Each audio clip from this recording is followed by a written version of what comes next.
At this time, we ask that you kindly take your seat as we prepare to begin our program.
At this time, please silence your phone, take your seats, and ensure that any electronic devices are off.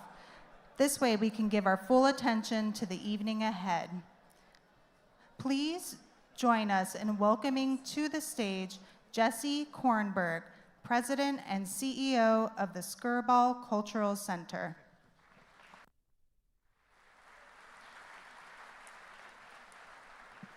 Good evening. Welcome. We are thrilled to have you with us tonight. For those of you who haven't been to the Skirball before, this is the place where all of LA comes to share in Jewish culture and Jewish values. And I believe that's exactly what we're going to do tonight.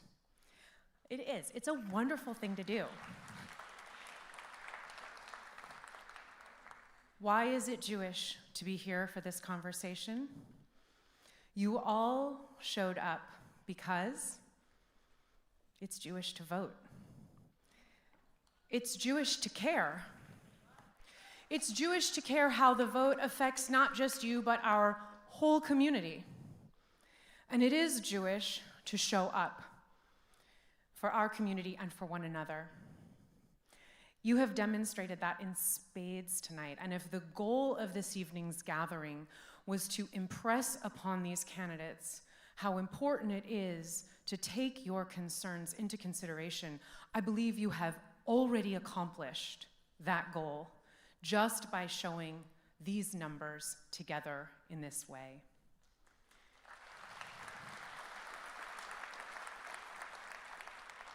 But that's not all that is Jewish to do.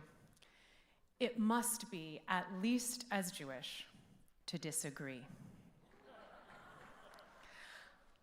I am excited for a spirited debate, to really hear difference of opinion. And in that moment, when you hear something with which you disagree, I know that we will demonstrate that most essential of all the Jewish acts, the act of listening.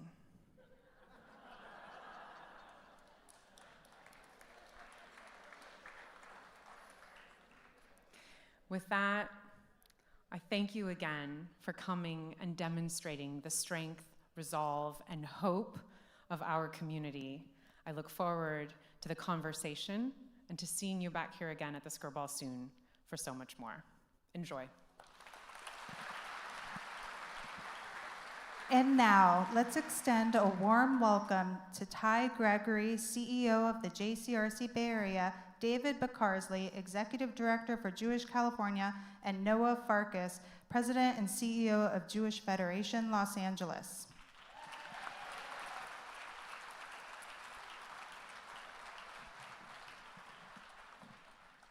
Good evening.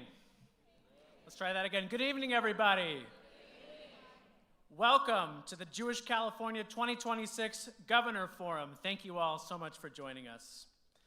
My friends, California for many generations has been one of the best places in the world to be Jewish, a lighthouse for our community, thanks to its steadfast commitments to civil rights and its incredible diversity. Our state's innovative spirit, from Silicon Valley to Hollywood and far beyond, has enabled so many Jewish immigrants and families to thrive here. As our audience of nearly 1,500 and many, many more watching online, hello everybody, as we all recognize, Jewish Californians believe that we are now at a crossroads.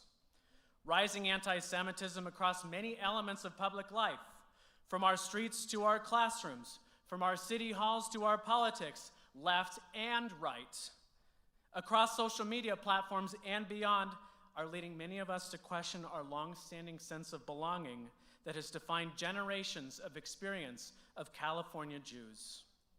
We are 1.2 million strong when we are united. But we are at the same time a small 3% minority of the population of this state.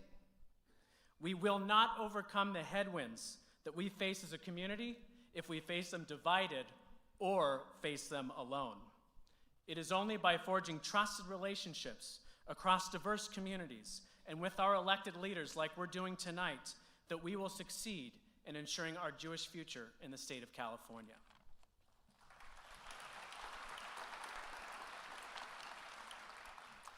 The governor of California leads the fourth largest economy in the world and has a public platform whose national influence is arguably second only to the President of the United States. As they say, as goes California, so goes the nation.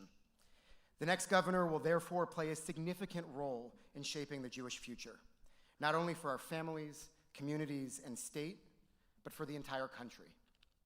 In recent years, Governor Newsom championed many of our top priorities, from signing AB 715, our landmark law addressing anti-Semitism in schools, to funding nonprofit security grants and critical social services, and to developing the nation's first statewide anti-Semitism action plan. As our needs continue to grow in this challenging climate, we will look to the next governor to strengthen understanding of Jewish identity in schools, ensure the safety of our communities, build on the California-Israel relationship, and advance our Jewish values of uplifting all Californians. To that end, I am honored to share publicly for the first time that our organization, formerly known as JPAC, will now go by a new name, Jewish California. Yeah.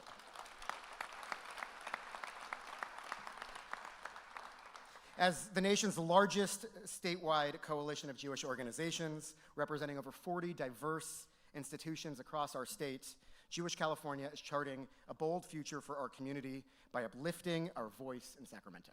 Thanks.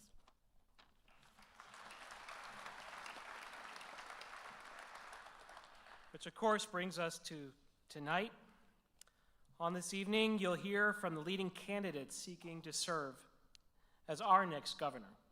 Each of them brings a distinct vision, set of experiences, and leadership style to this role. Our organizations, Jewish Federation Los Angeles, JFED LA, Jewish California, JCRC Bay Area, and the Skirball Center came together to organize this forum, recognizing with the stakes today that we need our own space to put the candidates on the record about the pressing issues facing our community.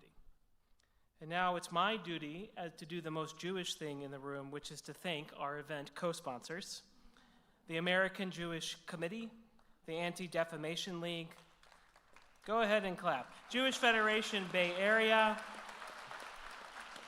Jewish Family and Children's Service of San Francisco, the Israeli American Council, California Jewish Democrats, Jewish Silicon Valley, Jewish Federation and JCRC of the Sacramento region, Stand With Us, Jewish Community Action Network of Orange County, the Russian-speaking Jewish community of San Francisco Bay Area, and all those others for helping to make our tonight possible. Please thank them for their generous sponsorship.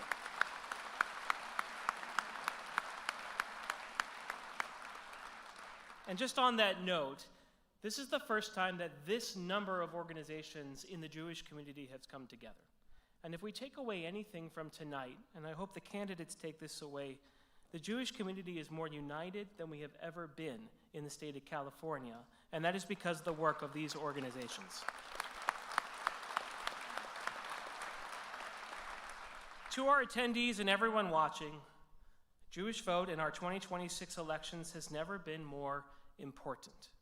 We urge you to educate your friends and families about what you hear from candidates tonight. Please also consider engaging with a campaign of your choosing. Volunteer, donate, get involved.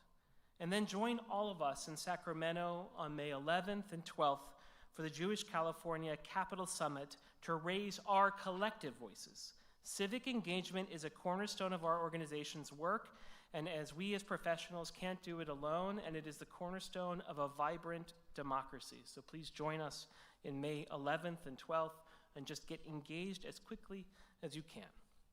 And to the candidates joining us this evening, thank you. Thank you for taking the time on the campaign trail to engage with and address our community. We stand to serve as your partners in building a stronger, more just state of California where all communities can thrive. And now it's my pleasure to introduce Assemblymember Jesse Gabriel, my dear friend and colleague, chair of the Legislative Jewish Caucus. Jesse.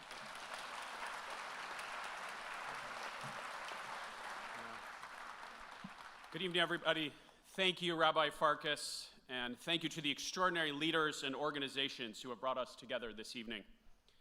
As was mentioned, my name is Jesse Gabriel. I am proud and honored to chair the California Legislative Jewish Caucus.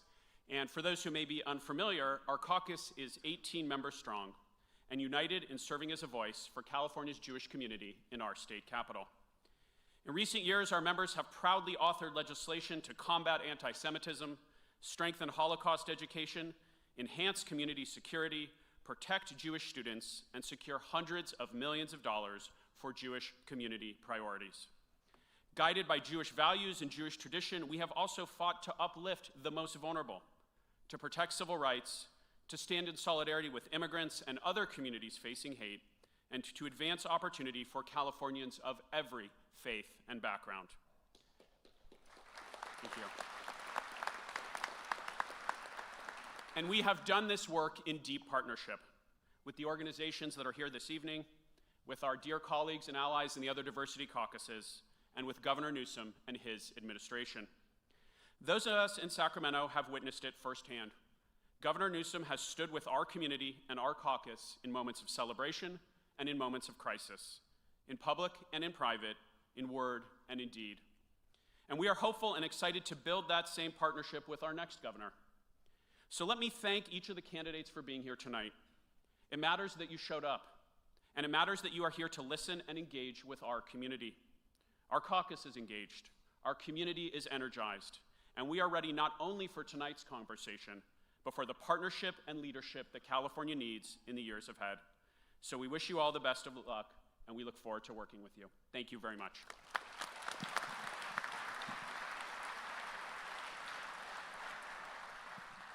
And now, for the conversation we've all gathered for, please welcome onto the stage tonight's moderator, Alex Cohen, Emmy Award-winning journalist with Spectrum News and the 2026 California gubernatorial candidates.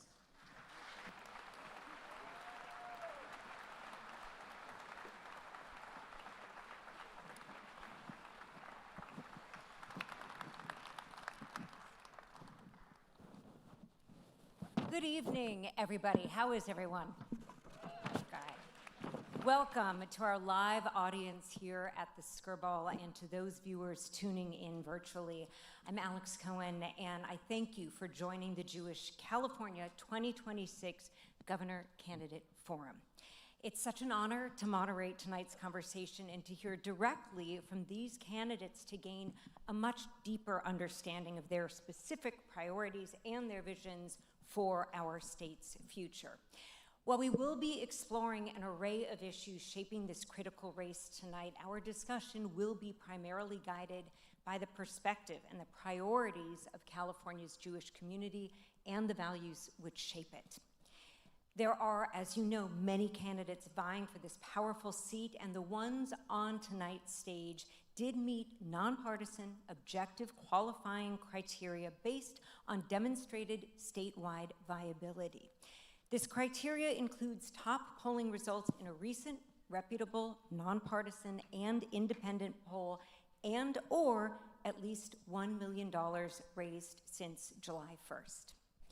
Of the 8 candidates now running who meet that criteria, it is my pleasure to introduce the ones with us tonight. I will do so in alphabetical order, and I will ask that everyone hold your applause until the very end.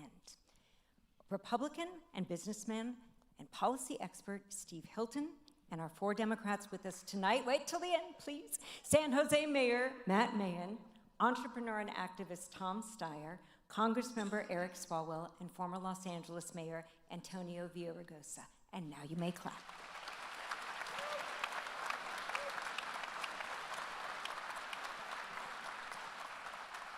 I also want to note that there were other candidates who qualified and were invited, and those candidates include former U.S. Secretary of Health and Human Services Javier Becerra, Riverside County Sheriff Chad Bianco, and former Congressmember Katie Porter. I know we're all waiting for the fun discussion part, but we've got a few rules to go over. Our goal this evening is to foster a thoughtful, substantive, and respectful exchange of ideas, and to that end, we ask that everyone maintain respectful decorum. Jesse asked nicely. Now I'll be the bad cop and say that any audience disruption of any kind will not be tolerated and may well result in removal from this venue. For most of the questions this evening, our candidates will have 90 seconds each to respond, and I will specify if we ask for shorter answers overall. What you may not see is that here at the bottom of our stage is a timer that's visible to all of our candidates. It will indicate to them what your remaining time is. If you go beyond that time, we do have the capability to mute your microphone. Enough said. To ensure balance, we will be rotating the order of our responses, with each candidate beginning the answer to at least one of our questions this evening, and if necessary, brief follow-up questions may be asked. While answers really should, candidates, focus on your own policy, your own vision, if somebody on this stage chooses to invoke the name of another candidate in a less than pleasant manner, that candidate may be given up to 30 seconds to respond at my discretion. With that, we will begin with opening remarks, no more than 1 minute, and I'm going to have a technical issue. I'm seeing it set for 1:30, so if we can make sure it's set perfect. And we will begin this evening with Steve Hilton. Thank you very much. What a great honor to be here. I want to start with hockey. My parents are Hungarian, and my dad was the goalie for the Hungarian national hockey team. Now, he didn't get a Presidential Medal of Freedom like our great American hero did this week, but the first Olympics he played in was the 1936 Olympics in Garmisch-Partenkirchen, the Hitler Olympics. And when I was a little boy, I remember him telling me that he had to change his name on the team sheet because it sounded too Jewish. And look where we are today in California. Kids in our schools having to hide their identity for fear. This is not acceptable to me. But here's the hope.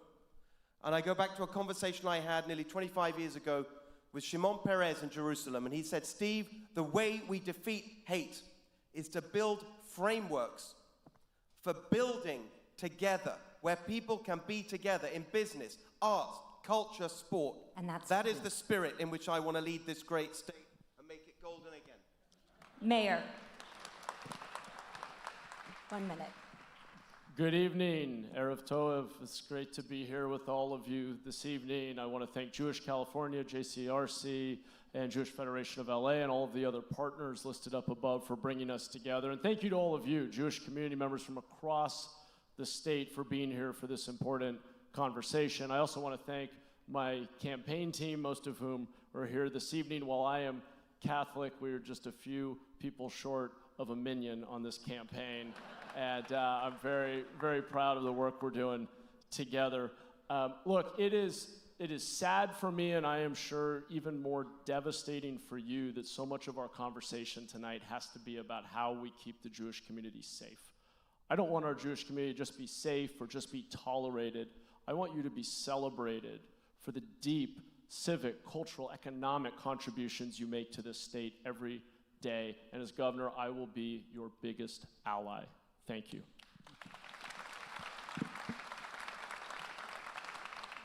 Mr. Steyer. Hi, I'm Tom Steyer. I want to say this place is amazing. I really have not been here before, and I'd also say this is a gigantic audience. So people in this community are really switched on to politics. Thank you for coming tonight. You should know that when I was running the governor's task force on economic recovery and business recovery, the first thing I did was set up a racial equity commission, because California is about diversity, it's about celebrating our diversity, and this is a crucial element of what I want in this state. The second thing you should know is that my father, as a naval officer in World War II, was the assistant to the chief prosecutor at the Nuremberg trials of the Nazis. So if you're wondering how deeply I care about diversity, about the Jewish community specifically, knowing where this can go, knowing the increasing number of events, stop wondering. I understand where this can go, and I couldn't possibly take it more seriously. Thank you. Representative Swalwell. In our great state, people are scared and prices are high. And the next governor has two jobs: to be a fighter protector for all Californians and to bring a new California you can afford, one that has economic growth and modernizing the way we deliver services. On the first part, I've been a fighter protector my whole life. I was raised by a cop. My brothers are cops. I worked as a prosecutor in Oakland. I led the hate crimes unit. In Congress, I've been a part of every major investigation and 2 impeachments.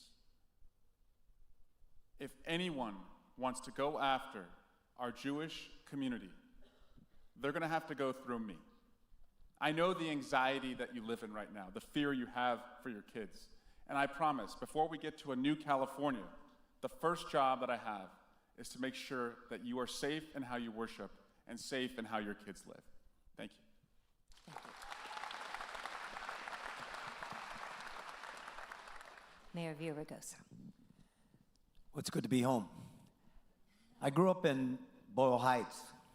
I grew up with Jews, Mexicans, and Japanese Americans. I didn't know back then why we all lived together in the Ellis Island of LA.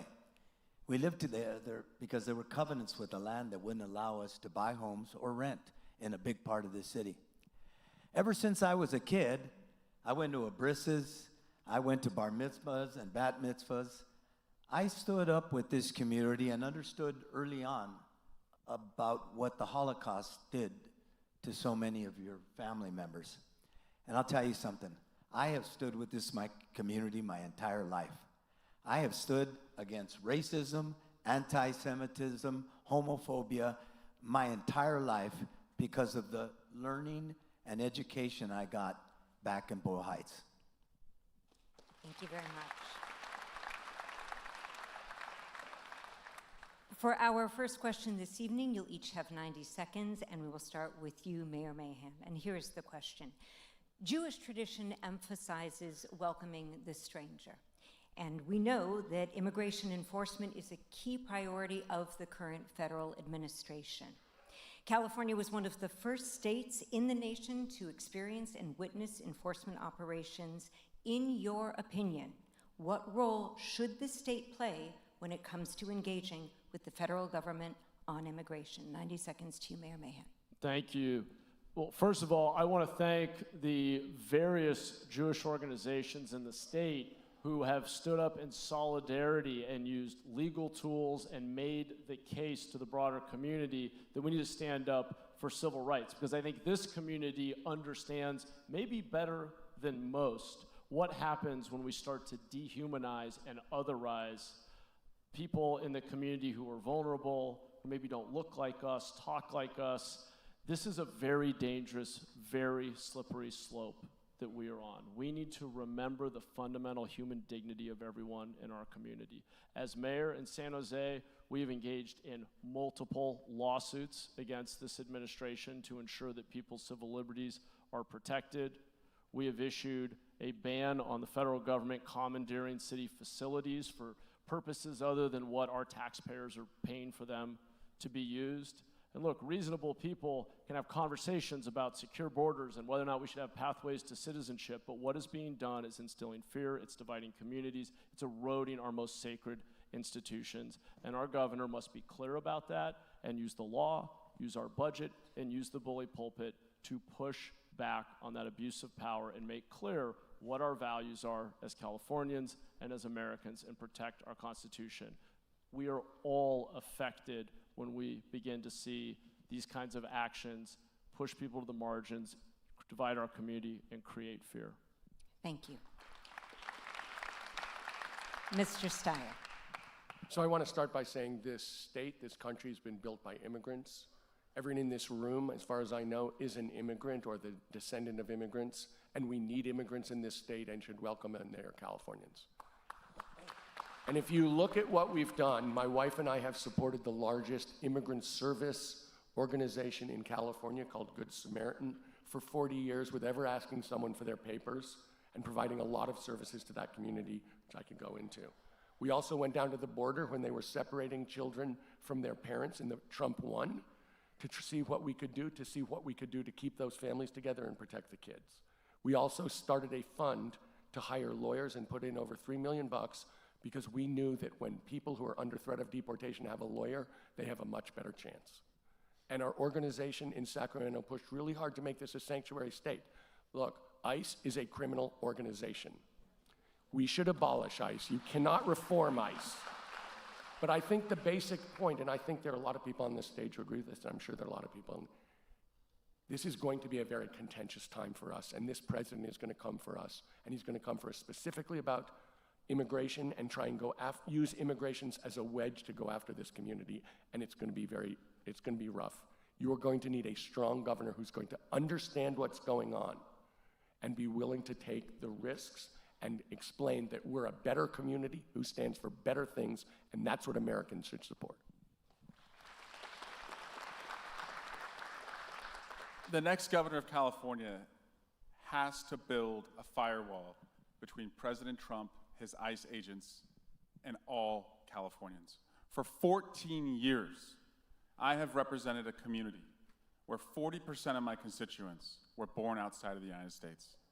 I see the value of immigration and diversity, and they have trusted me to be their fighter and protector. I am in the arena right now. I have voted against ICE funding. They need to be stripped down from the root to the stem. I have legislation that would take away their qualified immunity. They think they're invincible. They're not. And I've said as governor, to protect all Californians, I will use emergency powers and tell ICE, if you refuse to take off your mask, you'll lose your driver's license. If you've worked for ICE, forget about ever working in the 250,000 jobs we have in the United States. And if you harm a single Californian, you better hire the best lawyer you can afford. I know this president. He only understands one language. It's the language of strength. And I will go on offense every single day because I know what it means for the people who will be on defense, the most vulnerable in our community, if I don't do that.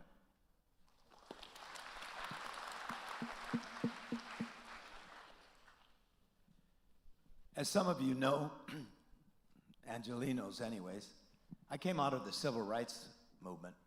It was that experience growing up in Boyle Heights that taught me I have to stand up. I was a labor leader after that, president of the ACLU. Never in my life have I seen federal agents covered from head to toe, like the Ku Klux Klan, unidentified, with flashbang grenades and assault weapons. This is un-American. Everybody here agrees we have a right to secure our borders. Every nation does. And he said he was going after violent criminals and serious felons. We're fine with that. Tearing children from their parents, going after people in hospitals and schools and courthouses is unacceptable. I have a plan. The state can, as an example, and I will, with an executive directive, say that we have a right to police those detention centers to make sure that health and safety is occurring, that kids are eating We have a right to say in the United States of America, you can't go into a place of business or a home without a warrant. We can do all of that.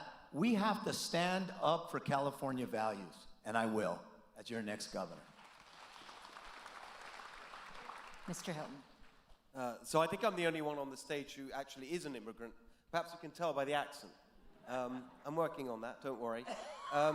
Look, my parents were immigrants, refugees from communism, as I mentioned. I grew up in a working class immigrant household. I deeply understand what that means and what that represents and how that is such an important part of our story here in California. But as we talk about some of the other subjects this evening, we're going to be talking a lot about enforcing the law. And I think it's very important that we understand that we can't pick and choose which ones we want to enforce. And I've made it clear that we need to enforce all our laws peacefully and calmly, and above all in this issue. I think it's incredibly important that we lower the temperature. Nobody wants to see scenes, the horrific scenes that we saw in Minneapolis, happen here. At all costs, we must avoid that. And I will work incredibly hard to make sure that when I'm governor, all laws, federal, state, local, are peacefully enforced.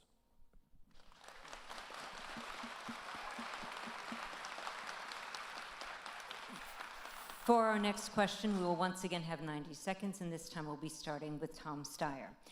Supporting immigrants, children, those living with disabilities, fighting hunger and poverty, protecting victims of violence.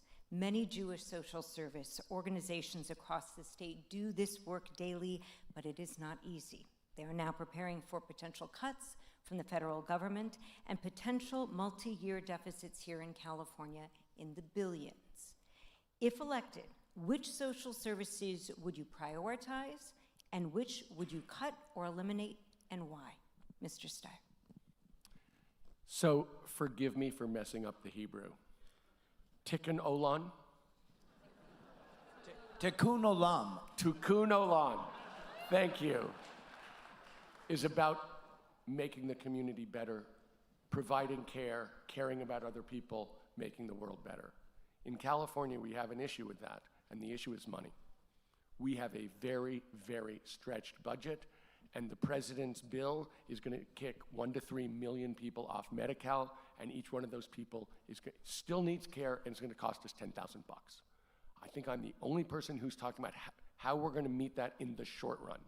I've been saying we need to close a real estate tax loophole that will bring in $22 billion a year that is absolutely critical for every single one of the ones that Alex is asking. Because if you understand how the budget works in Sacramento, it is a trade-off, and they're all worthwhile. So that's the first thing. I am going to bring this money. The second question is this: why is this happening? And the answer is healthcare is eating us. The cost of healthcare is going up and escalating and is eating every family in this state. It is eating every business in this state. It is eating every nonprofit and the government. And that's why I'm for single-payer healthcare. Because if we're going to actually meet Tikkun Olam, I get it? Which we need to, and which my campaign is all about, then we need to structurally change and do single-payer so we can meet the needs of Californians.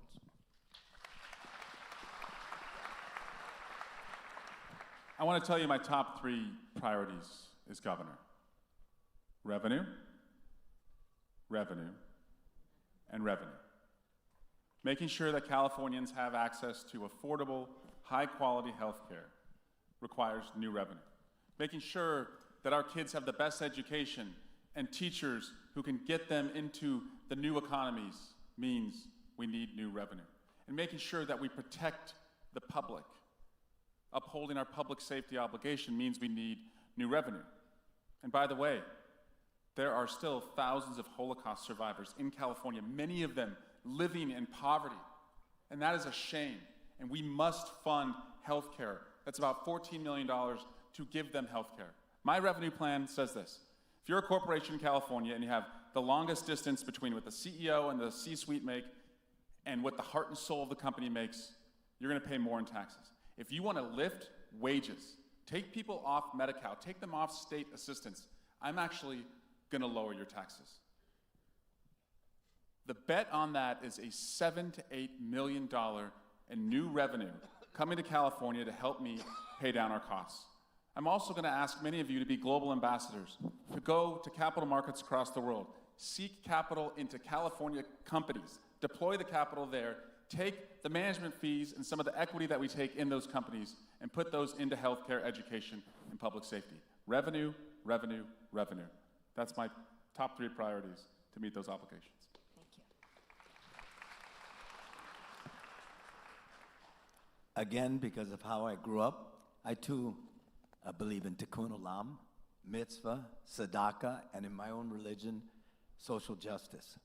The government has to be for the least among us.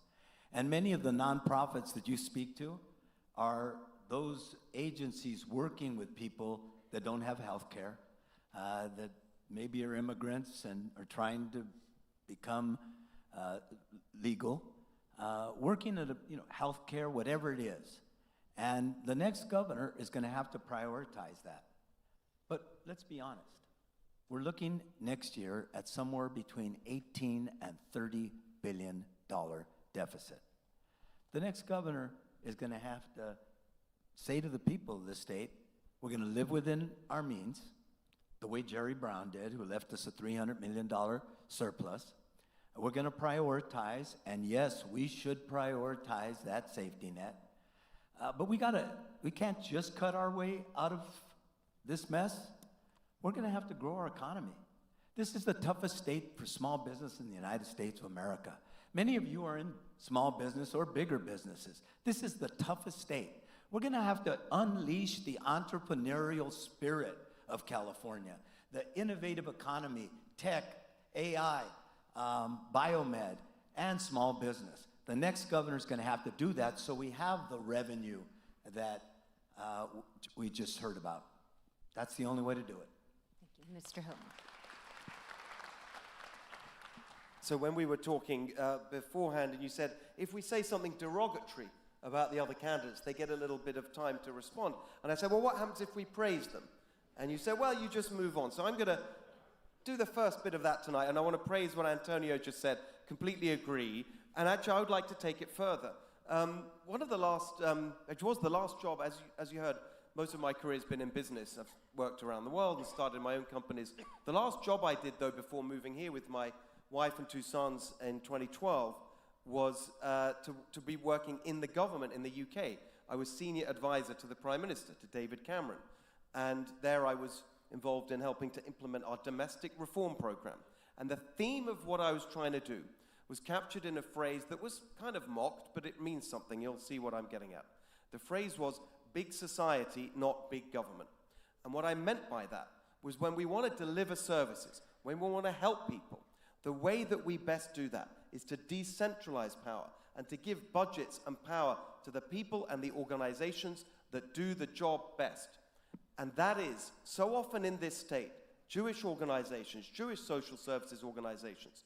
And we need to cut out the bureaucracy and the waste in our government. You know, they've doubled the budget of the state of California nearly in the last 5 years. Is everything twice as good?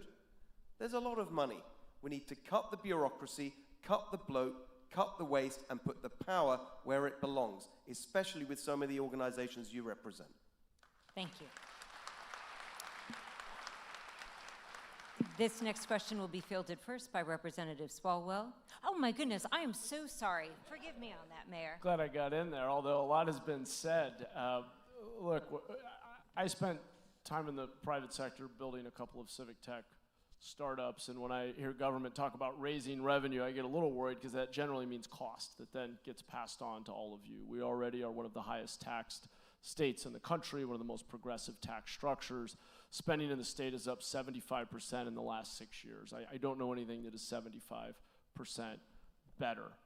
I think it is time for us to demand that our government do better before we ask you for more. And there's a huge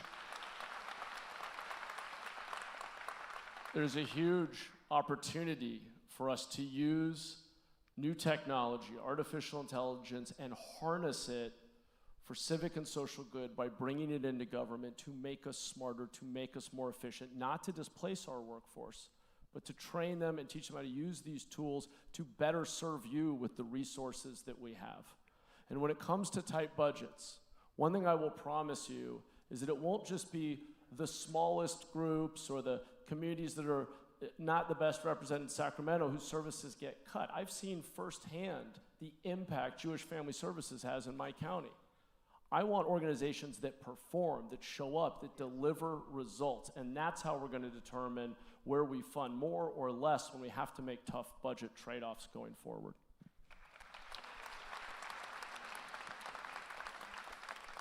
For our next question, we'll have 90 seconds apiece, starting first with Representatives Fawla and Mayor. I thank you for teeing it up so lovely, because this is a question about artificial intelligence, which is such a huge industry in this state. $126 billion in venture funding flowing to the Bay Area, and that was last year alone. And yet, organizations such as Jewish Vocational Service and the Anti-Defamation League have cautioned that rapid, unchecked AI-driven change is drastically reshaping the job market. And of course, there are concerns that artificial intelligence is increasingly being used to spread both hate and misinformation. The question is, as governor, what specific workforce training investments and policy actions would you champion to help workers upskill and reskill, particularly in underserved communities, while also ensuring that Californians are prepared to navigate the broader societal impacts of AI? Congressman. If we get this right, California can be the AI capital of the world, but also protect our children, make sure we enable and support our teachers as they prep them, that we protect intellectual property, and I know that really means something where we are right now, as the TV and film industry is threatened by what AI means and the lack of consent that often occurs to take someone's likeness.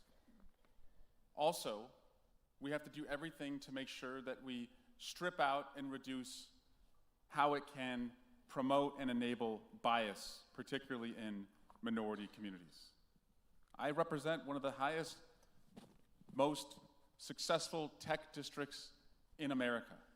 I feel comfortable working with industry to put guardrails in place, also around privacy, but I'm going to approach this first as a parent.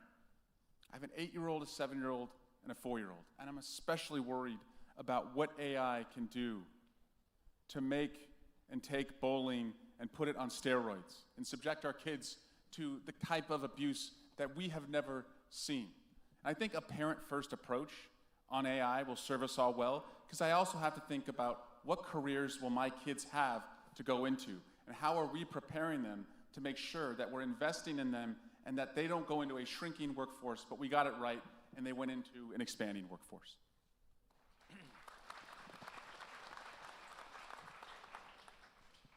This is probably one of the biggest issues in our time.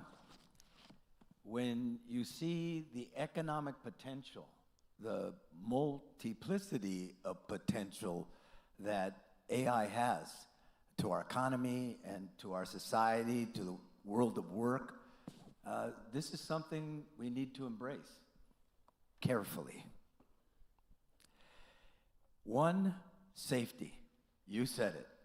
I don't have kids that age anymore, but I do have grandkids. And we've seen with tech what happens when the regulatory framework is too light. We all bought into back then that it needed to be light, let it grow. We can't make the same mistakes we made with tech, and particularly social media for our children. That's number one, because as you said, safety, safety, safety. Number two, folks, when you read, I don't care what newspaper or the books that talk about AI today, when you look at the possibility of the job loss that could occur in this country, we all have to say, hold it a minute. I love when they tell me, we'll train them afterwards. They won't get trained afterwards. We've got to make sure that we don't have the kind of displacement that's just susceptible and will create revolutionary times. Make no mistake, if that many people are out of work. Thank you. Mr. Hilton.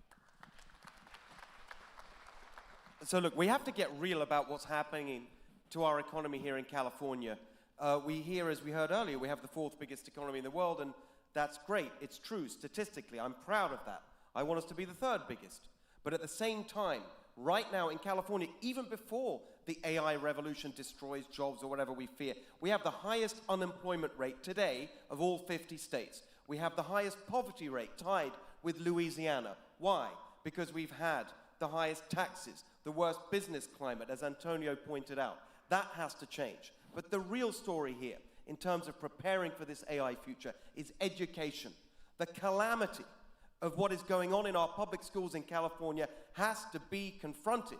We have a situation right now where less than half of the kids in our schools meet basic standards for English, for reading. Less than half. With math, it's a third. That is a total disgrace. It is a total disgrace. How on earth are we going to prepare our kids to face this future if they can't read and they can't do math? If we're being overtaken on all these things by all the red states that people look down their noses at, Mississippi, Louisiana, Alabama, all have overtaken California on educational standards because they've done practical things that work. For example, if you can't read by 3rd grade, you don't go up to 4th grade. We make sure you read before you progress. These are the practical things we need to do to prepare our kids for the future, whatever it brings.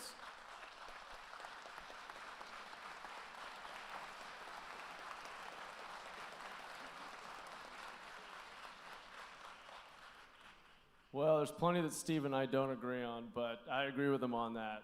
And I hope we're going to talk more about public education in this forum here. Let me say, though, I mentioned I spent a little time in the tech world building a couple of startups, but I didn't start there.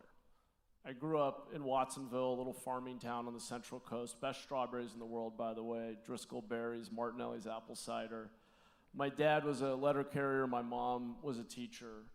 And my path to greater opportunity was education. It was getting those fundamental skills Steve's talking about, literacy and math and learning about the world, learning about history, learning to think critically. And that's the path forward for us when it comes to AI. Yes, we need smart regulation. We must protect our children. I have little kids. I don't want them on social media or playing with AI unless I'm there, it's very contained until they're 16, let's say, or really an age when they've started to be taught critical thinking skills and have a little more perspective. But let me tell you what I've done in San Jose, where I lead the largest city in Northern California, the heart of Silicon Valley. We have built AI upskilling courses for our workforce, for our residents. We got the big tech companies to bring platforms into our library system and make their tools freely available to our residents. We have to invest in our human capital. Yes, it's our public school system, but it's reskilling our workforce. It's making these tools available and harnessing them to make our public services better and make sure people are empowered to use them for the jobs of the future. Mr. AI gotcha. Mr. Steyer, your thoughts on artificial intelligence. Actually, I'm going to talk about AI. And let me say, I am an entrepreneur who started in one room with no windows, and I built a business up to $38 billion. So I'm very aware of what it is to be an entrepreneur, and I'm very aware of what it takes and how scary it is. So the idea that we need growth, I know we need growth. The thing you should know is AI is coming. It doesn't matter what we say. This is a worldwide phenomenon. California is about 60% of that worldwide phenomenon. So when we talk about whether California is going to be a leader here, California is a leader here. We are going to be a leader here. The question is how we're going to be a leader here. And when we think about AI, I mean, everyone's talking about kids, you know, just as a statistic so you can get it in your head. A third of the kids would, right now, 16-year-olds, would rather talk to their chat box than they would talk to a human being. So when you think about what happened in social media, this is that on steroids. So protecting kids is, you know, that's table stakes. But the biggest failure of government that I've seen in my lifetime is watching the Midwest get hollowed out. And I don't know how many times you guys have been to those towns, but Detroit, Cleveland, Akron, Gary, those are shells. So when we look forward and we understand this is actually a gigantic threat to working people, we are going to have to be ahead of it. We are going to have to think about connecting them with real jobs and the kind of jobs that will survive no matter what. That is something I will do because I understand that for working people, working isn't just about a wage and benefits. It's about dignity and a meaning in life. And we're going to have to be smart about this and not fit.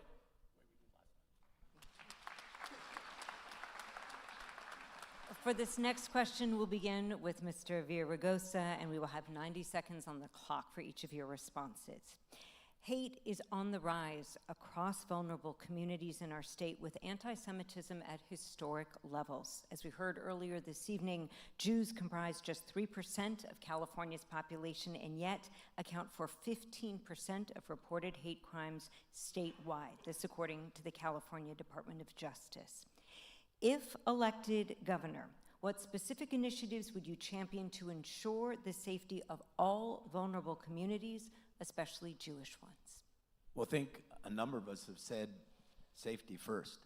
And I look at everything from the safety lens.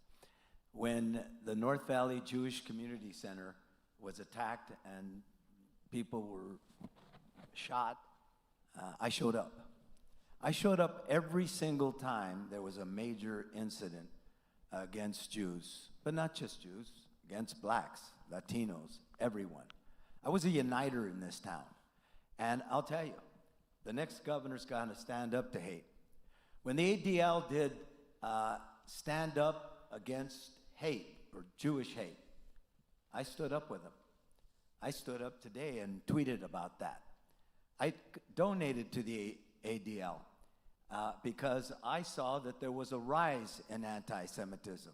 I supported AB 715 because I saw that we were teaching kids to discriminate and hate Jews and Israel. I've stood up against that my whole life, and I will as governor. I will stand up and be the uniter. I was in this town. This town doesn't just have 40%. We're 70% of color. We come from every corner of the earth, and I brought us together. And as governor, I will bring us together as well. I will stand up against anti-Semitism, racism, homophobia, every kind of hate that exists, because this is a place where we should honor one another and respect one another. Thank you. Mr. Hilton.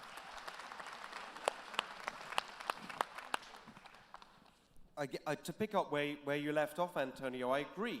We need to find ways, just as I mentioned earlier, that as Shimon Peres said to me, to have opportunities for people to learn about each other, to diminish the hate, because they're side by side, working together, doing things together. That's all true. But we've got to be strong on this as well. After October the 7th, I went to UCLA with my running mate for Lieutenant Governor, Gloria Romero, and we stood there and we said, this is unacceptable, what is happening here. And these university authorities have to be stronger in the face of the hate that we see. And I think it's completely outrageous. It's outrageous that Barry Weiss has to cancel the Daniel Pearl lecture at UCLA for security reasons. That is completely unacceptable. We have to defend against this stuff strongly. And I gotta tell you, we have to push back against those who are pushing the hate. And they're pushing the hate into our schools through the curriculum. And we have to strongly stand against those like the CTA, I'm afraid I'm going to be very direct about it, who are pushing the kind of hate that is leading to this violence. We have to stand against that. And as governor, I will, stronger than you've ever seen before, because I will not accept this in our state. We've got to get along with each other, and I want to do that in a positive way, but we've got to do it in a strong way as well. And I can promise you that I will.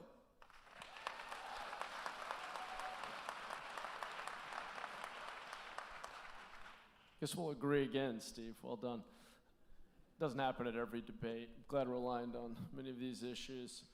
As mayor, when there's hate, discrimination, division in the community, people look to you to show leadership. And every time we've had an act of anti-Semitism, or as Antonio said, act of hate against any community, I show up. The first to denounce it, the first to say we must do better, the first to stand with those who have been victimized. Before I even show up, though, my first call is to our police chief. And in San Jose, we make sure that our officers are there, that they are present. We build relationships ahead of time, and we show strength and unity by being there and standing together and saying, we are better than this. We will not tolerate hate. But as you all have shown through your advocacy, we have to get upstream of it. And it starts in the classroom, that most foundational public institution where we shape the hearts and minds of our young people. And it is completely unacceptable that we have teachers teaching curriculum that just divide children into oppressor and oppressed and say some people's opinions are valid and others are not. This is antithetical to our entire liberal democracy, the Enlightenment, rationalism, everything we stand for and believe in as Americans that's brought people here, and I will stand strong to advocate for better curriculum and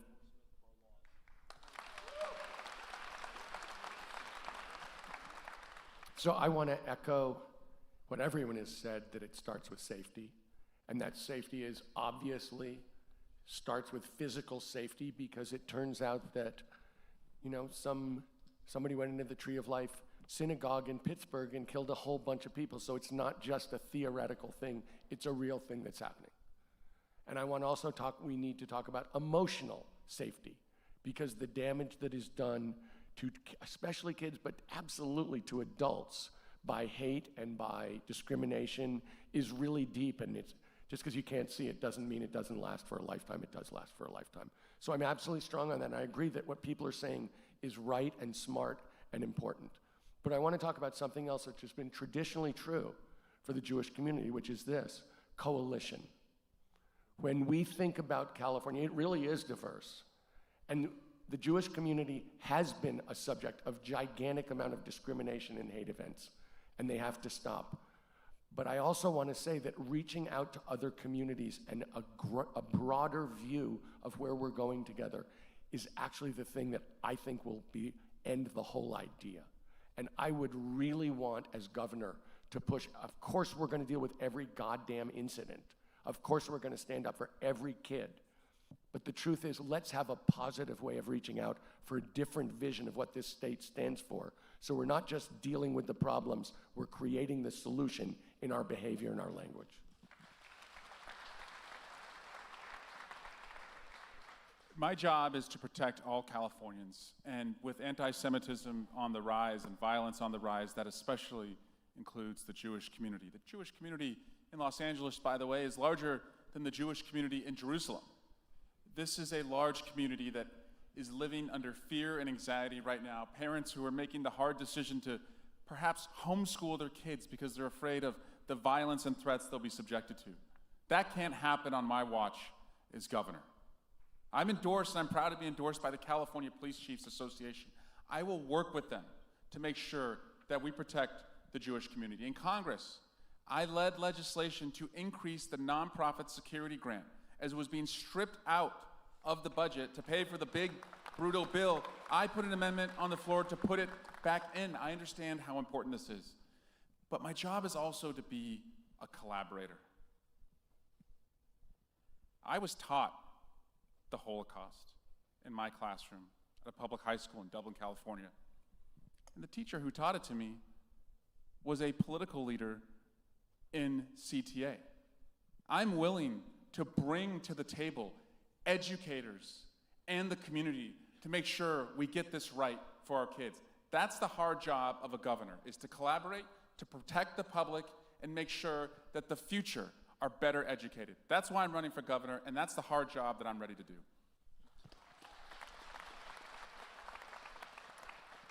Once again, 90 seconds for this question, and we'll be beginning with you, Mr. Hilton. And a number of you alluded to education in your previous answer, and we encourage you to continue on the front, because that's where this question is headed. On October 7th of last year, as we heard earlier this evening, Governor Newsom signed Assembly Bill 715, which is a bill that's aimed at ensuring safer, more inclusive schools for Jewish students, and all students facing hate or bias. So here's our multi-part question, beginning with you, Mr. Hilton. Do you support this measure? If not, why not? And if so, what specific steps would you take as governor to ensure that AB 715 is effectively implemented and enforced across school districts statewide? I strongly support it, and I very much want to focus on the enforcement. I mean, that's the point. I think we're very good in this state of passing laws and then not really enforcing them. We have to make sure this actually happens. And if you look at what else is going on in other parts of the landscape with the ethnic studies curriculum, you look at the website of the state, of the California Department of Education. I mean, it's just not good enough. We have an attitude, a mindset, and an ideology that's infected so many of our institutions in this state. We've got to root this out. And so it's not good enough to pass the law. We've got to make sure that every appointee on the State Board of Education that the governor puts there signs up to the values and the principles behind that and doesn't work in some way to undermine it. So there's so much more that needs to be done. Passing the law is just the beginning. And so we have to make sure also that throughout education, not just through K through 12, look at our universities, look at the discrimination. I mean, look at what's going on. Just one small example, UCLA Medical School, in terms of admissions. You used to see maybe 20 to 40 Jewish students per class. Now it's 1 or 2. Is that a coincidence? We've got to make sure that every single part of our system roots out the ideology of division and hate and anti-Jewish hate that, of course, that bill appropriately addresses, but the bill is just the starting point. Thank you.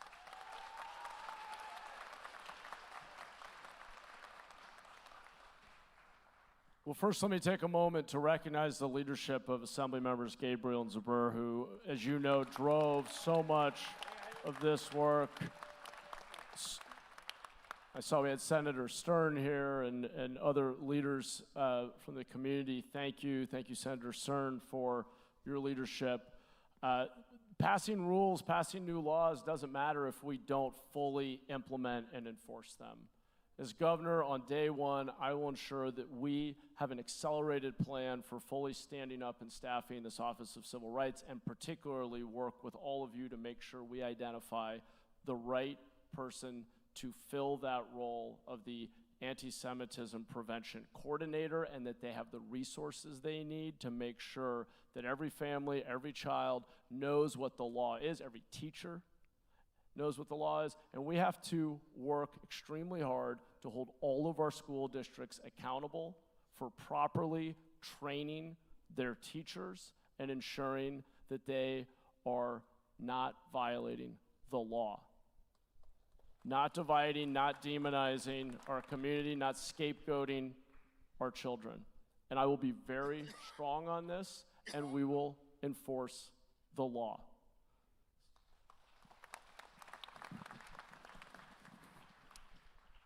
So the fact that this law had to be written is a very sad fact. And I do applaud the two people who wrote it, and you should know that Rick Zuber has been a friend of mine for an embarrassingly long period of time and has endorsed me, and that Henry Stern has been a friend of mine for a much shorter but still well over 10 years and has also endorsed me. And when we think about the need for this law, I find that in 2026 to be absolutely sad. And it calls for something different to me, because of course I want to enforce this law. This law was necessary because a series of incidents which were extremely destructive and extremely prejudicial. And I want to say that those incidents were part of a much broader move in our society to divisiveness, to anger, to violence, and to hate.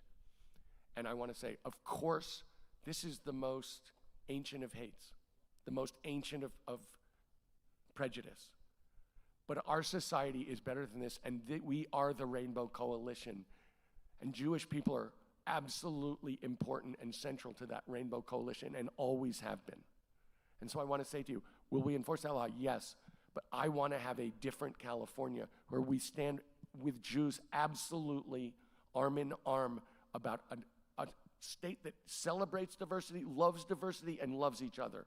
And I know that sounds corny, but that is actually the way we're going to solve this problem. The answer is yes. I also recognize that the governor of California has more appointments to boards and commissions than anyone in the world other than the President of the United States. And my job is to make sure that through those appointments, the people who are on my team, working with the legislature, reflect a state that want our children to be educated on Jewish hate that exists, on the Holocaust, and to also be protected. Some of the partners I'm going to work with on this in our state, in your community, Assemblymember Rebecca Bauer-Cahan, who has endorsed my campaign. Also, Senator Adam Schiff, who I've worked with for the last 14 years in Congress. And of course, you all, as partners, as we work to make sure that our children are raised and educated with more awareness, more understanding, and more love for each other than the generation before them. That's my duty first, as I said, as a parent. It's a parent-first approach, but also as a governor whose first job, as I said, is to protect the people, but also through the appointments to boards and commissions that I have, make sure that our values of diversity, safety, and history, God forbid, are always fully executed and implemented.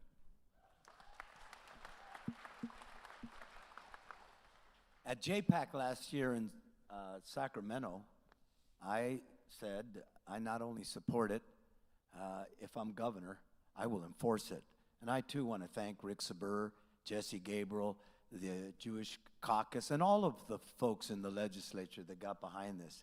You know, at first when you hear the notion of ethnic studies, and you're someone like me that knows that people like me helped to build this state, that the Chinese helped to build this state, that there were people that built this state that we never read about, their contributions. It sounded great. But as Mahan said, Mayor Mahan said, when you start talking about aggressor and oppressor and basically say that Israel doesn't have a right to exist, I wear this pin because I believe in Israel's right to exist. I wear this pin because I know what from the river to the sea means, everyone. I've stood with this community, and I will stand with this community. You know, one of us said, I think it was Tom, my friend, said, we need to build coalitions. You know, 30 years ago, I was working with a Latino Jewish coalition. I've been to so many of those meetings and events over the years. I understood this community was at the forefront of the civil rights movement, opened up the door to people like me. And people like me need to keep the door open to all of us and the rest of us, and I will as your next governor.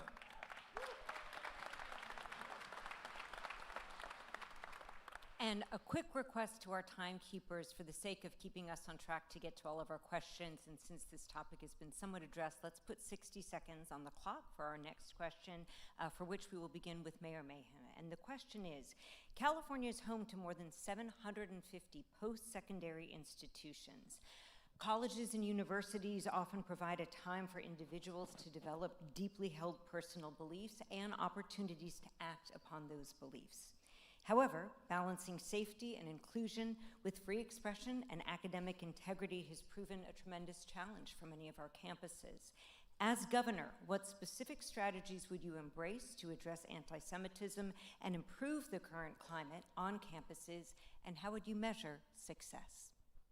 Thank you so much. I mean, first of all, it really starts with the way that we govern our UC, CSU, and community college system. And I was incredibly disappointed to see, I think it was a questionnaire in which the Union for the Faculty at the CSU system called out Jewish California, JPAC, specifically along with tobacco and oil companies as like the three groups that you had to pledge not to get any support from. That tells you how bad it has gotten. As governor, I will actively call that out. One of the most powerful things the governor has is the bully pulpit. And it's important as governor to speak directly to that divisiveness and call it out and explain that it is wrong and that we will not tolerate it in our public institutions.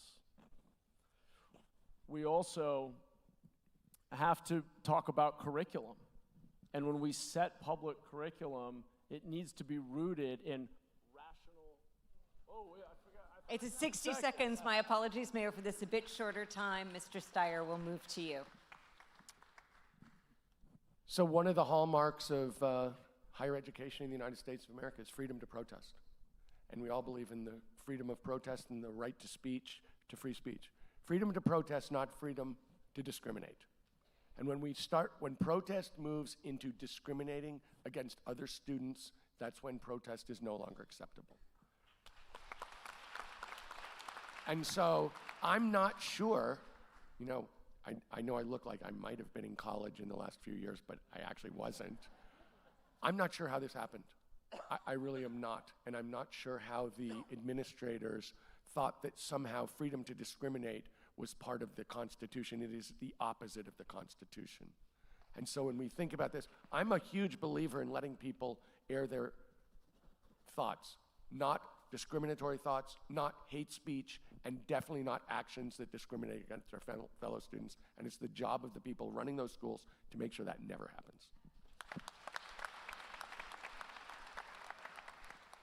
It's college admission season right now, and California students are finding out where they're going. And I asked a friend last week if his daughter had made a decision yet, and he told me that they were taking schools off the list that she had gotten into because they didn't deem them as safe for her as a Jewish American. That's unacceptable. So a metric of success for me is that Jewish California students feel safe in every California university and college. And yes, California and our colleges have always led some of the best movements in our history. However, that does not give you license to hate, to discriminate, to commit violence. And I actually think, and we can dig into this a little bit deeper, that starts with the student code of conduct. And I want to make sure every student understands, before they even go into the college, what the standards are, what acceptable behavior is, and what the consequences are if they commit hate.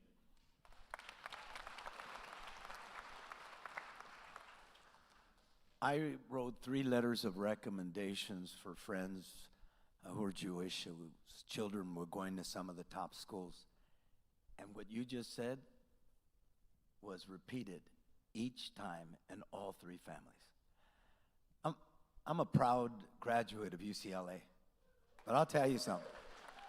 I've never been so embarrassed and ashamed about what I saw happen on a UC campus. And as governor, we will not tolerate that. The fact that it took so long to extricate these people that tried to intimidate people and wouldn't allow them to go to class, wear their yarmulke, was absolutely unacceptable. And I'll tell you, as governor, I will make sure the UCs respect every community, and particularly this one who's been the victim of that kind of discrimination in the last few years.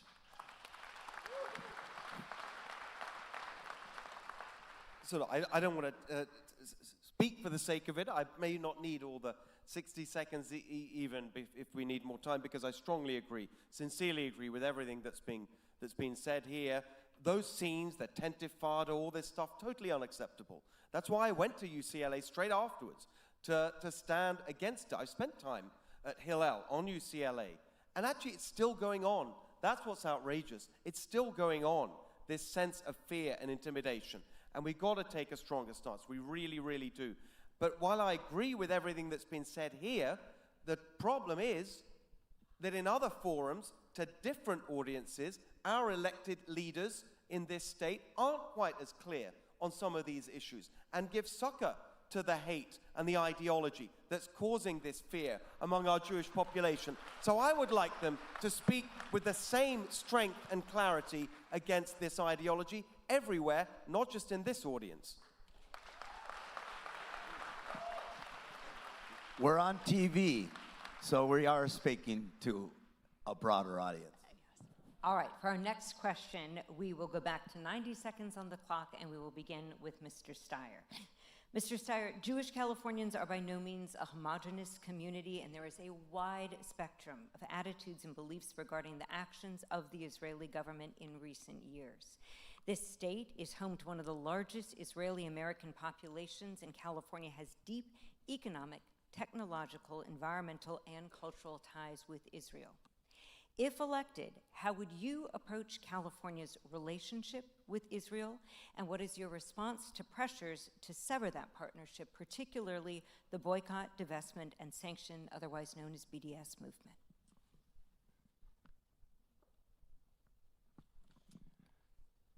So, of course, California's Jewish community is very diverse, and people don't have the same opinions about anything. That's part of, as the people said before the program started, that's part of being Jewish, is disagreeing.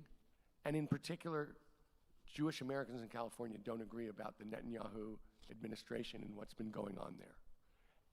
And the people in Israel don't agree about what's going on with the Netanyahu administration and what's going on there. So I also happen to live in a country where the administration of this country I don't agree with. It's like I'm a million miles away from them. So when you talk about California and Israel, or you talk about our relationship with a country, my question is, who are you talking about? Are we talking about the people of Israel, or are we talking about the administration that runs the state of Israel?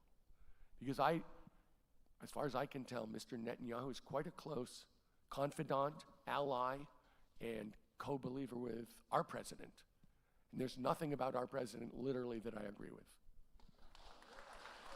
So, having said that, how do I feel about the people of Israel, a scrappy group of people trying to build a country, build their families, build businesses? That's a completely different question. That is the administration I have a lot of problems with, and we can argue about it, but the truth is, the people of Israel. All right, thumbs up there. Representative Swalwell. The Jewish people of California are not the Israeli government any more than you are, most of you, are a part of the White House or support the White House. And that's how I'm going to approach this as governor of California. I've been to Israel half a dozen times. I've been all over the region. I've seen the innovation in energy. I've seen the innovation in water technology. And of course, California should partner with Israel to meet our own energy and water needs. But I want to tell you about when I took my dad to Israel. It's the first time he'd ever left the United States. And we met President Shimon Peres. And President Peres was talking about how they had worked to include women in all aspects of society, culture, elected office, and how they wanted to model that for the rest of the world. And he said something to me that I'll never forget. He said, a society that doesn't value women will only be and always be half of a society. So I will bring back as many values and technologies from Israel that can help Californians. That's the job of the next governor.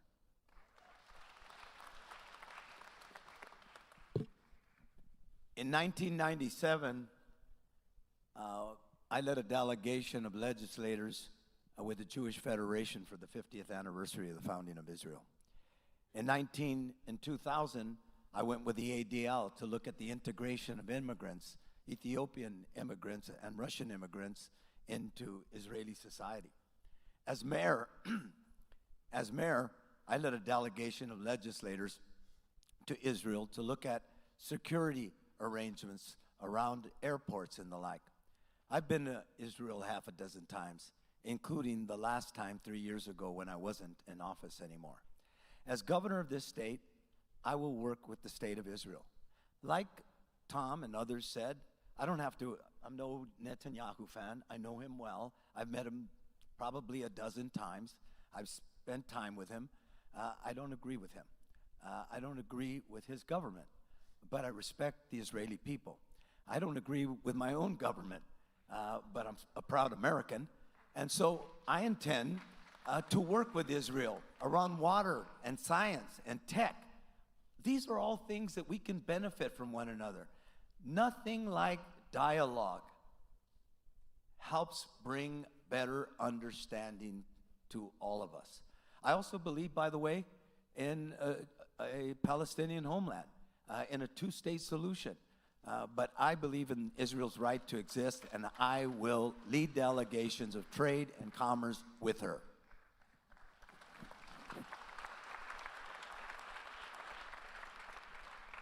So let me start by addressing the BDS point, because that hasn't been mentioned yet. There was a ballot, and we have the strongest anti-BDS law in the country. There's a ballot initiative just now to take it off, to repeal that. Just removed from the ballot just weeks ago. But it shows you that the pressure is there. And as governor, I will resist that. We have to fight that pressure. You've got cities now in California, was it Hayward, Richmond, passing these laws. They're illegal. I will make sure that as governor, my attorney general sues these cities to stop them breaking the law. Now, let's talk about the relationship. I've mentioned it a couple of times. The reason I was in Israel with Shimon Peres when he was foreign minister, he asked me to come out and speak to him when I wrote my first book, Good Business. The theme of that book was business as a force for good. People working together in an institution that we call a company, side by side, to make a contribution to society. That's the vision that he had at the Peres Center for Peace. And that is why I think the way to deal with some of these terrible problems that we've been talking about, the hate and the mistrust and the division, is to increase our partnership, to increase especially business relationships with Israel, because that foundation of prosperity and cooperation is how we build a stronger future for Israel and for us here in California.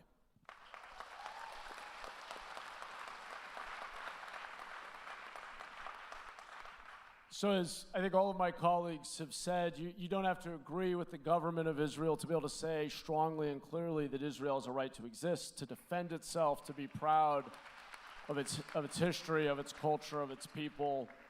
There's another form of misassociation, though, that I want to point out, which is how wrong it is that Jewish children, including right here in our own state, on our own public university campuses, are harassed and discriminated against for being Jewish because of some association with the government halfway around the world that they may strongly disagree with. Why is that? There is something about anti-Semitism in our society that is so deep, so wrong. You don't see, at least I'm not aware of as mayor, people being mad at Narendra Modi and then picking on Indian children. There's something very pervasive here, which is why we have to have that anti-Semitism prevention coordinator, laws like AB 715, and specific focus on the nature of anti-Semitism in our society and combat it very vocally, very directly. On the relationship with Israel,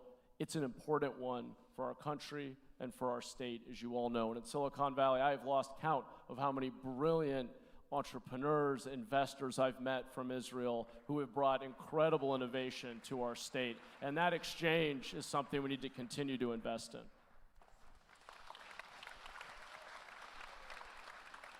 We're going to take a brief pause here because I will note, with the exception here of Mr. Hilton, which is the only reason I'm not going to call on you to do this, but for our remaining 4 candidates, because there was the specific question about your response to pressure to sever that partnership. We'd like to hear very briefly, and I do mean briefly, I'm not even going to set a clock, I will rely upon your good conscience, and Mayor, let's start with you. Your response to the BDS movement in 10 seconds or less. I strongly reject it, and we should push against any attempt to unwind our prohibition of it. Mr. Steyer, and we'll just go down the line here for clarification. Mr. Steyer. I've moved past any idea of divestment being a move that's representative in our state, and in this case, I'm opposed to it as well. As I said, I've been in the arena for 14 years, and I actually have a record of co-sponsoring the anti-BDS legislation in Congress, and nothing will change. I already stated my position against BDS. I've been jammed a lot. when the Qassam rockets were coming on Sderot, and I stood up with Elie Moyal in Sderot. My kids couldn't come because the IDF said it was too dangerous. When I came back, I visited a mosque, and I let them challenge me for why I went to Israel. I have been in this town criticized, I've been pressured, and I've not relented or bent in any way, and I never will. Thank you. All right, so for everyone keeping score, we will return once again, starting with you, Representatives Falwell, and this time we will have 60 seconds on the clock for your response to the following. Democracy is essential for all communities in this nation, and yet according to a recent poll from the Public Policy Institute of California, satisfaction with democracy at the state level stands at a record low of 33%. As governor, how would you aim to avoid the pitfalls of polarization to ensure civility, foster collaboration, and work towards a more unified California? My default is always going to be collaboration. And that will be my position with the President of the United States. I will seek, on behalf of Californians, to collaborate. But I'm not naive. I was raised by a cop. I learned very early how to stand up to bullies. And the greatest threat to democracy is the guy that I worked on impeaching twice. He's in the White House. And we are fooling ourselves if we think that we can make nice with this guy. I will always seek to collaborate and get a win. But I am not going to let the most vulnerable people in our state run through the fields and factories where they work, women being dragged by their hair and put in unmarked vans, public executions happening in our streets. If the president wants to go after any of those vulnerable communities, he knows, because I've stood up to him for the last 10 years, he has to go through me.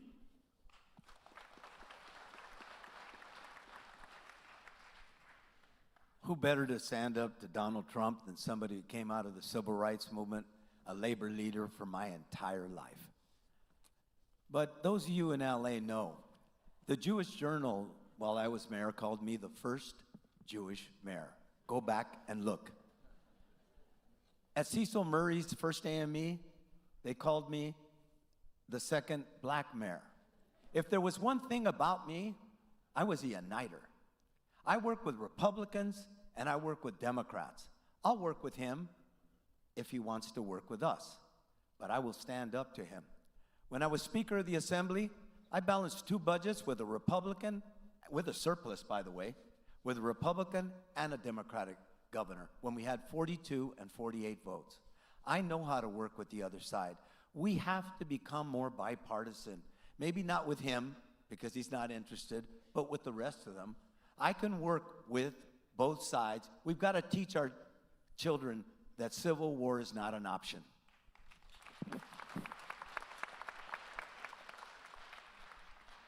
So I think the reason that there's this collapsing faith in democracy is because people keep voting and voting and voting and nothing ever changes. Nothing gets better.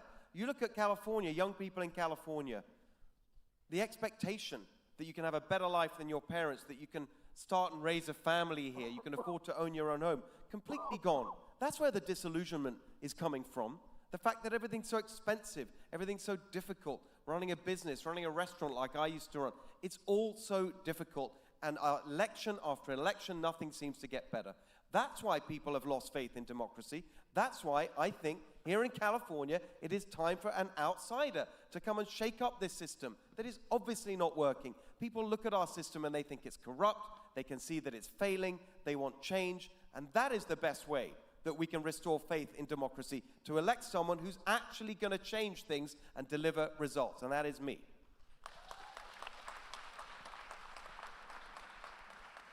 Look, the bottom line is it's not either or.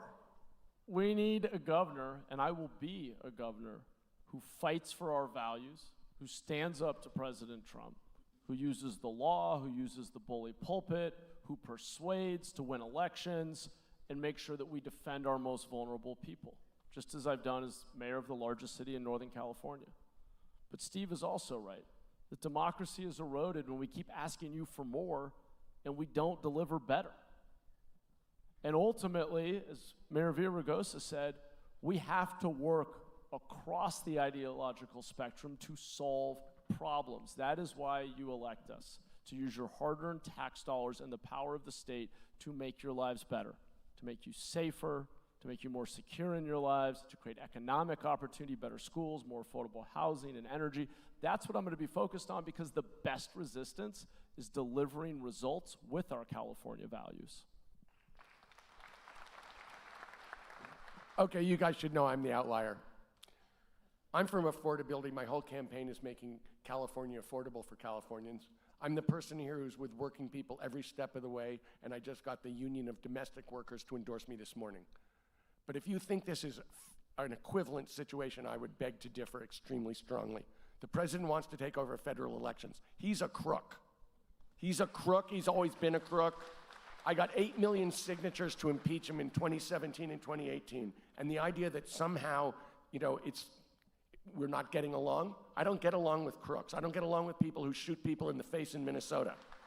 So, no. Sorry. Do I think he's coming for California? Heck yes, I think he's coming for California. And I don't think there's any reason for us to sit here and think we're going to get along, because we're not going to get along. He is coming for our money. He's coming for the people here who he can go after. And he's coming with people with assault rifles and masks.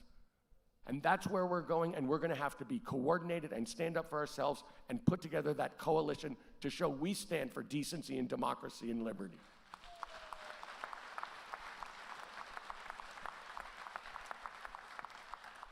For our next question, 60 seconds each, beginning with Mr. Villaraigosa. Inflation, wildfires, budget cuts, a growing mental health crisis, all of these things have become a perfect storm, hitting many families hard. Surveys show that 33% of Jewish Angelenos now say that they're struggling financially. That's up from 19% in 2021. As governor, what specific and bold steps would you take in your very first year to ease the cost of living crisis and protect families from rising financial pressures? That's why I'm running. I'm the only one on this stage that's ever done a job like this. I was mayor of a city that's bigger than San Jose, San Francisco, Oakland, and San Diego. A city with more poverty comparable to Fresno, one of the highest poverty cities in the United States of America. What am I going to do? We've got to address the fact that we have the highest gas prices. We overregulate refineries. We made it impossible for them to exist. And if one more closes down, gas prices are going to $8.75 a gallon. Utility costs have gone up 60% in the last 6 years, the second highest utility cost in the United States of America. Our kids can't afford to buy a home without our help. It used to be that homeownership was part of the American dream, and now for our kids, it's 3 roommates in a crowded apartment. The next governor's got to build market rate, affordable workforce, homeless housing. We've got to build again. I was Gavin's, the governor's infrastructure czar. I have a record of building, and I will do that as governor. So Antonio's right about the problem, but who does he think caused the problem? We've had 16 years of one-party rule in this state from these Democrats. I mean, there's no one else to blame for the fact that we have the highest cost of living in the country, the highest gas prices, the highest electric bills, highest housing costs. We've got to go in a new direction. We've got to end the extremism on climate change that means that we're now importing 80% of our oil, even though we have abundant reserves right here in California. That's the quickest way we can get gas prices down, and that's my pledge. $3 gas instead of $5, $6, $7, or $8 gas, which is where we're heading. And we've got to cut the bloat and fraud and waste in our government so we can cut taxes. Your first 100 grand, tax-free. That's my promise to working-class Californians who've been hurt the most by these policies that we've seen. And above all, to restore that California dream of a home you can afford to buy by getting rid of the insane regulations that make it so expensive to build anything in our state.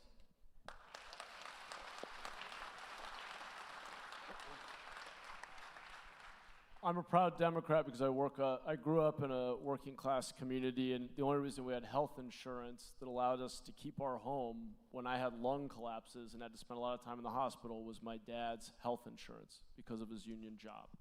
This is a party that at its best at its best, has looked out for working people and created great public systems and services and infrastructure that lifts people up.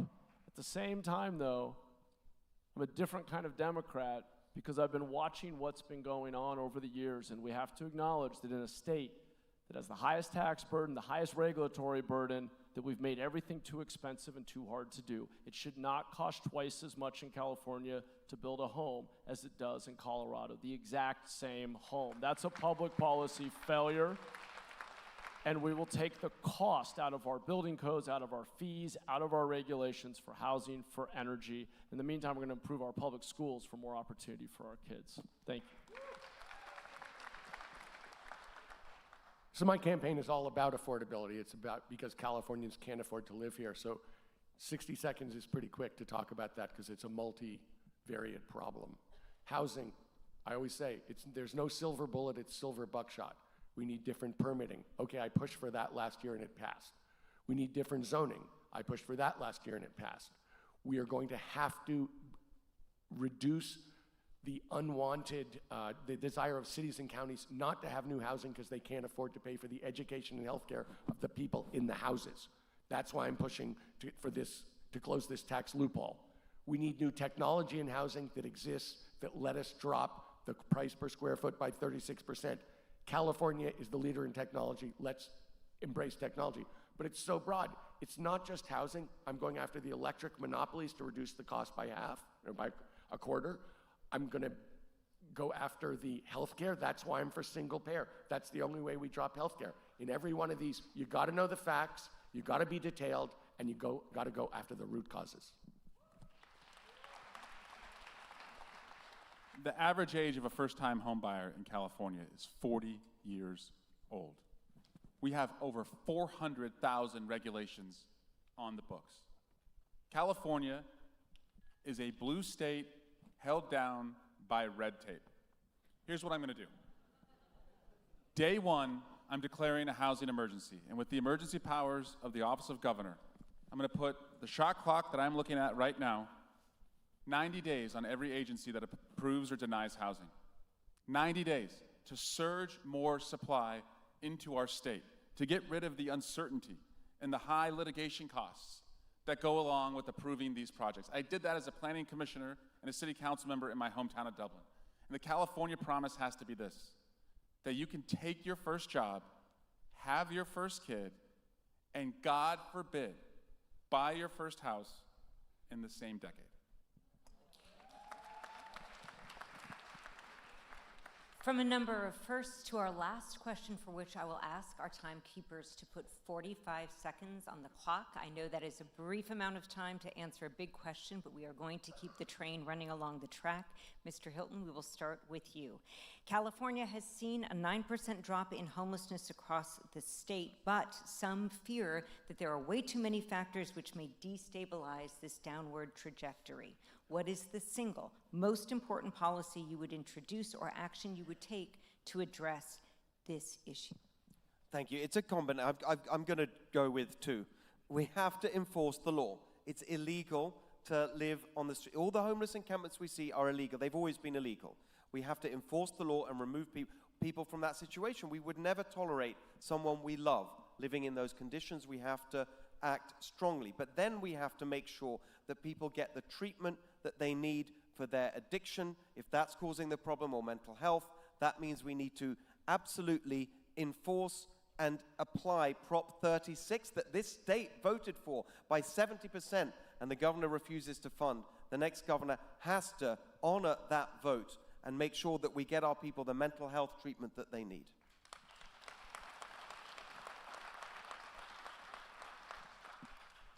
California has over 100,000 people living outside. It's a public policy failure. It's not ethical or fiscally responsible to lock them all up. Let me tell you what we're doing in San Jose that has led the way for the state of California. As mayor, over the last 4 years, we've reduced the number of people living outside by nearly 1/3 by being more pragmatic. We have built basic, dignified shelter. We've partnered with our county to expand inpatient treatment, and when it is available, we hold people accountable for coming indoors to get the help that they need. That is the formula. As governor, I will create a fair share framework to hold every city and every county accountable for doing its part to bring every single person indoors. So only 1 in 7 people who are on the street start out with some serious mental health problem, bipolar or substance abuse. But being on the street is so destructive, so scary, so stressful that it produces mental health problems for virtually everybody.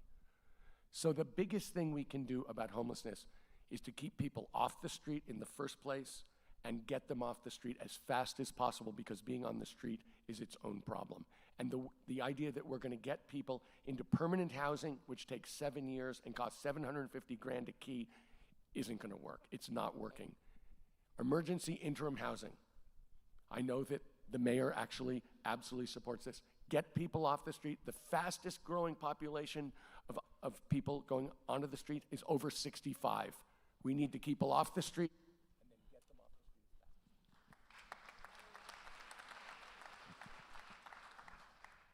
street. On homelessness, it's not a resource challenge. It's a policy challenge. And I say this as a family member of somebody who was homeless for years. And anyone who is related to somebody with severe mental illness or severe addiction will tell you that all of the rights are in the favor of the person who has no ability to take care of themselves, and none of the rights are on the favor of the family member, the friend, and the community that has the resources. I want to work and will work with the legislature to change that rights equation, because what Tom said is right. When only 1 out of 7 are severely mentally ill or addicted, we can work to take care of the other 6 out of 7, but all of the resources, police, fire, are going to those 1 out of 7 individuals. If we address that rights equation, we can help the veteran, the single mom. But until we do that, it's a policy change. We're not going to make a difference. The number one thing I'll do is stop throwing money at things that don't work. The legislative analyst said we spent $24 billion at the state. They did an audit, and they couldn't prove what worked or what didn't. I think 2 programs worked: rental assistance and Home Safe. So folks, I don't believe in criminalizing the homeless. I do believe in compassion, but I don't believe in chaos.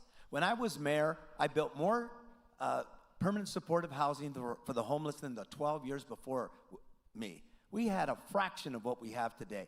The next governor is going to have to double down on what works and stop throwing money at what doesn't. We need locked mental institutions. We can't keep on complaining that Ronald Reagan closed them, and we've been in office for 28 years and we haven't opened them. We need to double down on what works. There will be no timer for our last item tonight. We will not have closing arguments. Instead, we are looking to finally hear from each of you, and we'll begin with you, Mayor Mahan, to see how you do being nimble on your feet and reveal the essence of who you are. So it is a fill in the blank, and each of you have 1 word and 1 word only to respond. Wait, I can't. Lucky me. Here's the sentence. As governor of California, I promise to be blank. And to buy you a few more seconds, as governor of California, I promise to be what? Accountable.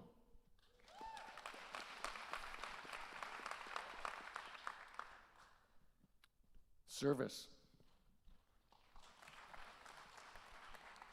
Bold. Problem solver. Transformational. And with that, we are unfortunately out of time this evening, but I do want to thank first and foremost the candidates on this stage with me.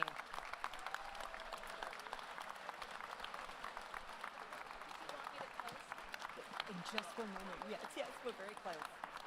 Before we go, ladies and gentlemen, please stay in your seats for a moment. We promise we'll be leaving shortly, but gentlemen, I'll ask you to take your seats as well, because there is a bigger message here, and that message is that this is a critical election year.